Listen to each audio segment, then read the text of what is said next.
Sekarang evaluasi substansi.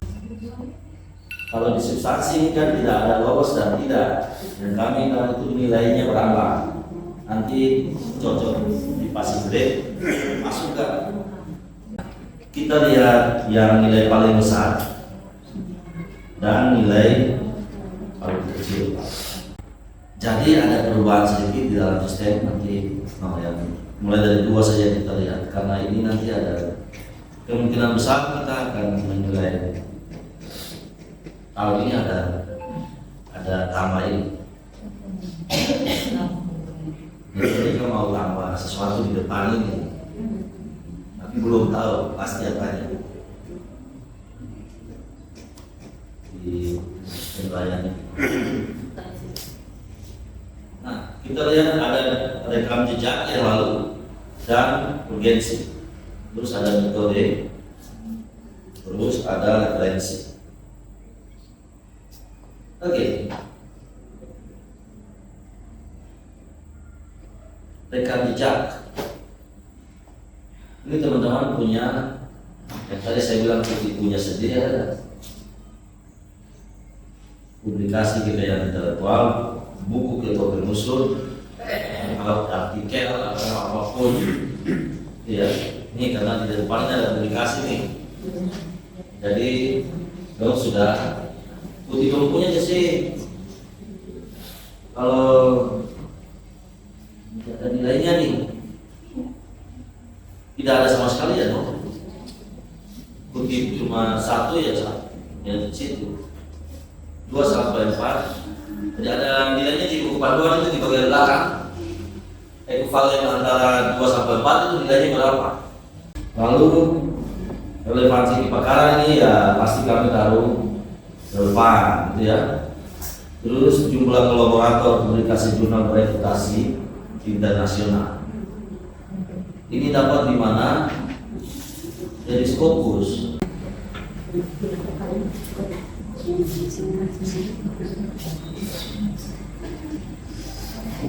Jadi terus gitu ya? Iya. Sekali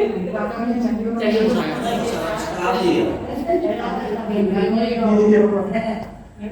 Ternyata nomor 11 nggak terlalu jauh dari seluruh tekad di Jaya. Dari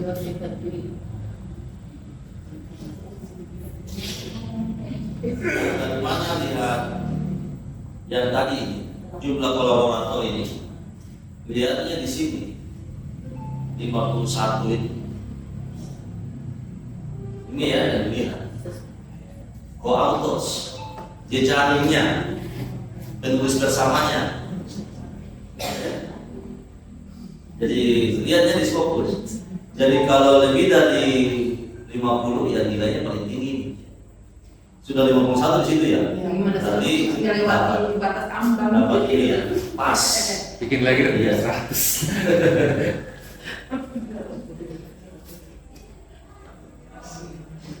Kemudian urgensi penelitian. Kita zaman perumusan masalah. Kita zaman perumusan masalah itu gimana ya? Ya, kalau saya biasanya yang sosial. Saya biasanya fenomena itu. Saya bukan fenomena data tuh. Lalu saya biasanya compare dengan penelitian state of the art 5 tahun terakhir yang saya berkesankan ya penelitian ini berbeda dengan fenomena ini.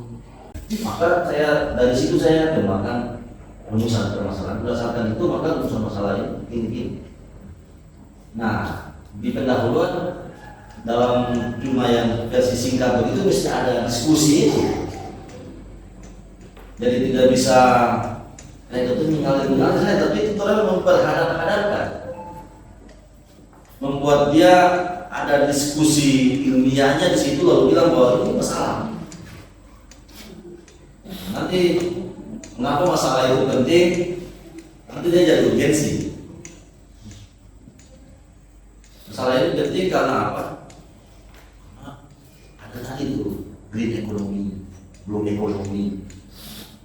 Kaitkan situ. Lalu rencana Indonesia nasional juga menekankan gini, Lalu ekstra penelitian Darussalam bilang juga gini, selain itu untuk menjawab fenomena di masyarakat seperti ini loh.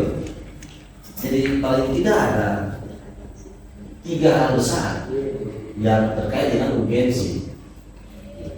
Jadi yang mengikuti keragaman berusaha sosial.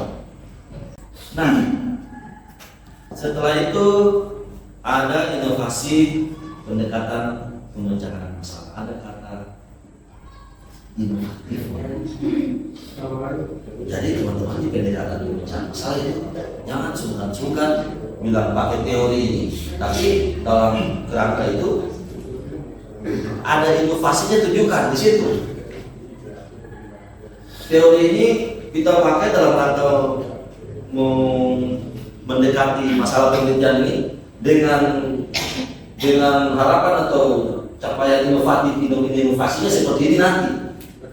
Itu dijelaskan di pendekatan pemecahan masalah.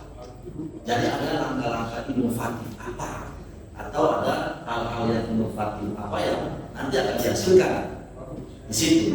Kalau saya itu langsung saya tulis poinnya, inovasi dari pendekatan ini ada inovasinya. Kalau sudah baca kayak gitu, langsung inovatif, langsung pilih inovatif tujuan. Jadi jangan lupa kita mesti, sudah saya tunjukkan ini, maka mesti eksplisit bahasanya. Kemudian yang berikutnya state of the art dan kebaruan. Banyak penelitian serupa, penelitian belum banyak dilakukan atau menggunakan pendekatan baru. Kalau saya biasanya lebih menggunakan pendekatan baru, karena saya sudah hadirkan banyak penelitian yang lain nih. Kalau tadi di tabel saya itu loh, banyak penelitian lain tuh, tapi yang satu ini yang saya mau bikin ini dia lebih baru dari yang mereka itu. Jadi ada diskusi lagi di situ, seperti itu. Lalu bilang bahwa memang tidak ada yang benar-benar baru di bawah turun langit nih, tapi paling tidak ada kebaruan apa yang kita tonjolkan di situ. Pakai bahasa yang sekali pakai bahasa yang eksplisit. Yang baru di penelitian kami ini apa? Jadi fungsi state of the art itu cuma mau kasih tunjuk yang baru apa? Jadi jangan bertele-tele. Kasih hati saja penelitian beberapa, atau kalau memang masih baru sekali tidak ada penelitian ya bilang bahwa masih jarang ada penelitian terkait ini. Maka ini adalah salah satu langkah terobosan inovatif yang akan dibuat ini gitu. Jelaskan, bisa kutip juga. Terus akurasi tata jalan atau roadmap. Tidak ada roadmap namun tidak jelas. Ada roadmap tapi tidak jelas, itu jika ada panahnya ke sana kemarin tuh, yang bikin reviewer pusing tuh. Kadang tulang ikan tapi tulangnya terlalu banyak sampai pusing juga. Roadmap jelas namun tidak ada penelitian sebelumnya yang didasari dan tidak ada keterkaitan antara milestone dengan penelitian. Milestone itu kan tahapan penelitian tuh. Jadi mesti ada tahapan yang jelas di dalam roadmap itu. Kemudian ada roadmap jelas, ada penelitian yang mendasari dan ada keterkaitan di dia punya setiap tahapannya dengan usulan kerja. Jadi teman-teman, ada tahapan-tahapan kita punya penelitian mendasari. Kita punya penelitian ini mulai dari sini sudah bikin ini, lalu nanti di penelitian ini ada berkaitan dengan bagian-bagian yang ini, bagian yang kita mau bikin penelitian. Lalu jangan lupa apa yang selanjutnya akan dilakukan setelah penelitian selesai. Dari 3 tahap yang tadi itu yang saya contohkan, kalau itu langsung jelas tuh. Yang saya bilang ini dia muncul di penyamaan persepsi reviewer. Jadi semua reviewer punya persepsi yang sama. Terus sekarang metode akurasi metode penelitian. Akurat nggak metode yang kita pakai dengan penelitian ini? Ya, lagi-lagi saya tanya AI tadi. Jadi saya memilih metode tahapan-tahapannya itu kira-kira di sosial ini kan ada fenomenologi, ada banyak penelitian, ada banyak pendekatan metode penelitian tuh. Tapi masalah ini cocok saya pakai metode yang mana atau metode yang mana? Saya tanya AI. Lalu saya cocokkan dengan konteks apa, tambah sedikit. Kejelasan pembagian tugas tim peneliti. Nah, tadi yang PDP yang lolos tidak lolos administrasi yang isi pembagian itu, kalau dia tidak ada ini. Tadi dia gugur gara-gara tidak ada ini. Pembagian tugas tim di bagian akhir metode nomor 2 terakhir sebelum bagian akhir. Jadi pembagian tim jelas dan sesuai dengan kepakarannya. Betul ini habis loh, baru betul isi proposal di sistem. Kan ada pembagian tugas tim di awal, bagian depan.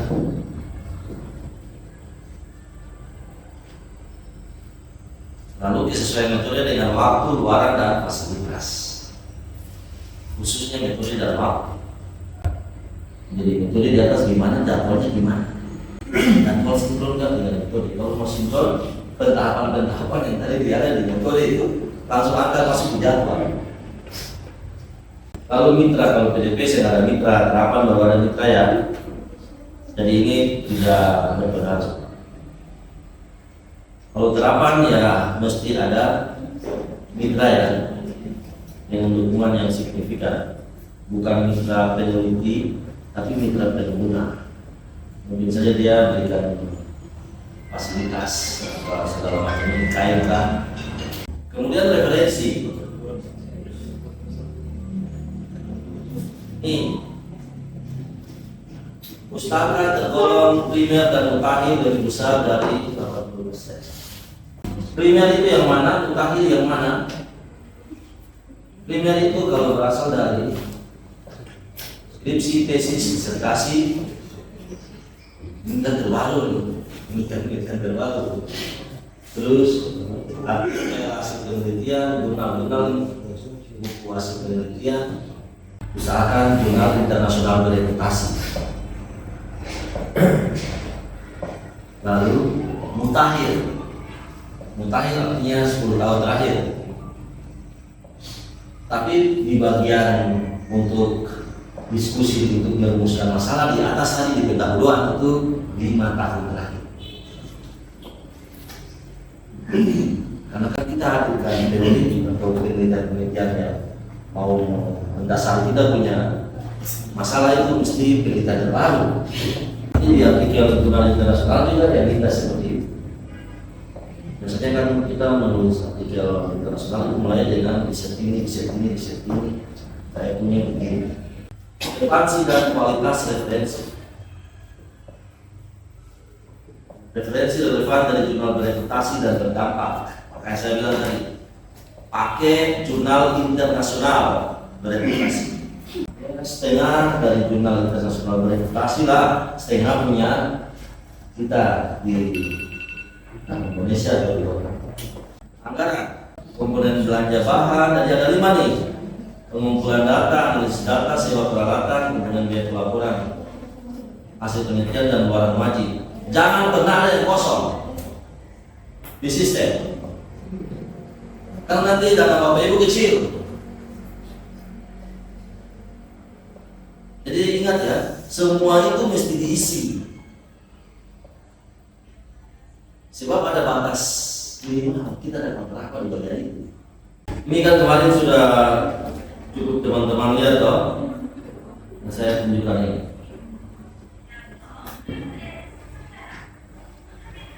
Minimal presentasi justifikasi komponen biaya bahan adalah 70% dari total usulan komponen. 70%. Jadi besar 70% nih. Terus komponen pengumpulan data itu minimal 65% dari total usulan. Terus sewa peralatan minimal 55%. Jadi kalau ketemu isi, reviewer bisa coret sampai dia punya batas minimal itu lewat di bawah. Jadi isi aja sebanyak-banyaknya. Tapi nanti dia jadi 50 juta. Di bagian mana yang ketemu rasa saya bisa coret sampai di bawah sekali, nanti itu 70% tuh yang beli bahan tuh. Ketemu beli bahan, dia coret pun tidak bisa kurang dari 70% dari yang ketemu isi itu. Jadi kalau ketemu saya isi salah satu, jadi dapat 0. Ketemu suruh rugi bagian itu. Jadi semua hal di dalam situ mesti diisi. Karena tetap ketua akan dapat bagian ada tetap ada dapat dana di setiap bagian. Kalau ketua saya isi maka kan rugi kosong. Jadi ketua dana akan kecil. Paham ya? Ada banyak peneliti termasuk saya kemarin ya. Di PDB itu tidak ada isi di salah satu di sewa peralatan misalnya. Padahal akan dapat 55% minimal. Jadi isi saja sewa apa. Nanti dia tidak digunakan untuk sewa ya tidak apa. Pakai yang lain. Yang sampai ketemu isi yang paling banyak di perjalanan, padahal dia cuma 65%. Lalu ketemu padahal nanti potong sampai tinggal 65% dari perjalanan itu. Kalau ketemu isi yang lain nih, dan dia 0. Padahal dia bisa membantu dari perjalanan nanti. Jadi semua wajib diisi. Analisis data 60%. Jadi isi analisis data sebabnya sewa hotel 3 malam boleh lah itu di hotel. Pelaporan dan barang wajib 50%. Misalnya ini 10% dan di sini untuk publikasi. Akan jadi demo pada latar belakang sini menjadi beberapa paragraf. Jangan membuat latar belakang hanya dalam satu paragraf. Latar belakang hanya satu paragraf. Pendekatan bincang masalah mestinya menjadi teori daerah yang perlu perubahan. Perbedaan dan kemauan perlu dipikirkan berbeda dan saudara dan yang lainnya. Roadmap perlu didasari oleh gini. Kata kunci mestinya 5. Kurang kata kunci jadwal mesti berpedoman untuk dengan metode tentang mesti berdasarkan pada item pada mestinya berisi uraian dan kebutuhan penelitian bukan berupa angka. Item pada inilah yang membuat proposal ini diberi nilai minimal dan tidak direkomendasikan untuk tidak. Item kita lihat item itu mestinya dia mengurai bahan-bahan apa yang dibeli. Bukan 4, 1, 1 ATK apa yang dibeli? Barang persediaan. Barang apa? Biaya konsumsi siapa yang mau makan? Berapa kali? Atau mau makan apa? Transport uang kalian, siapa yang diberi uang kalian? Jadi siapa ya? Jadi inilah membuat ya langsung gugur. Kalau satuan ini kan sudah dari sononya, volume tinggal kita taruh, harga satuan tinggal kita taruh. Ini kan sudah dari sononya, 2 dikirim. Jadi isinya apa? Dia rupanya gagal. Sampai sini ada pertanyaan? Ternyata untuk modus proposal itu tidak gampang, tidak sesuai itu, harus sesuai dengan aturan yang saya masih ingat. Dulu saya pernah sudah 3 kali lolos penelitian, 2 pemula, 1 hibah disertasi, tapi tidak mengikuti aturan ini kita bebas, tidak dibatasi. Nah ketika saya karena 2018 saya selesai terakhir di hibah disertasi doktor, vakum sampai sekarang. Ketika saya gabung lagi dengan ini rohnya penelitian, saya punya teman baik dan minta terima kasih banyak untuk Pak Tekad dari ATBN yang sudah menghadirkan Pak Dr. Riki Nanguru, karena ini rohnya penelitian ada di sini. Dan ketika dipaparkan baru saya lihat, oh ternyata beda jauh antara yang dulu. Kita dulu masih pakai SIM berita mas, bukan pakai 5. Tidak ada batasan, tidak ada aturan, tapi ada beberapa item tadi yang ditunjukkan untuk lab dan apa sendiri memang sama persis. Jadi ternyata memang susah gampang untuk bisa lolos penelitian atau proposal. Jadi Bapak Ibu diberikan kesempatan untuk Bapak Ibu boleh untuk menanyakan apa saja yang mau ditanyakan terkait dengan silakan Bapak Ibu. Yang sampai rugi tidak ditanyakan, rugi mana ini? Karena ini orangnya figurnya langsung ibu. Silakan Bapak Ibu.